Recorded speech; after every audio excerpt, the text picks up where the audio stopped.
Computer class માટે નીકળેલ સગીર વયની દીકરીનો એકલતાનો લાભ લઈ રિક્ષા ચાલકે છેડતી કરી વડોદરા શહેરના હરણી વારસિયા રિંગ રોડથી સંગમ 4 રસ્તા સુધી રિક્ષામાં બેસેલી સગીર વયની દીકરીનો છેડતીનો મામલો.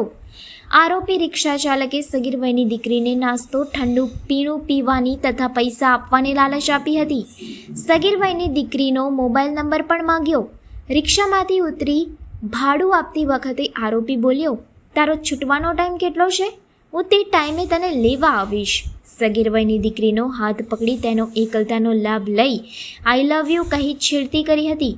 વડોદરા શહેરના વારસિયા પોલીસ સ્ટેશનમાં આ મામલાની ફરિયાદ નોંધાતા આરોપી રિક્ષા ચાલકને પકડી પાડવામાં આવ્યો. આરોપી રિક્ષા ચાલકનું નામ રીતેશ જયંતિભાઈ માળી જાણવા મળેલ છે. તેના વિરુદ્ધ કાયદેસરની કાર્યવાહી હાથ ધરવામાં આવી.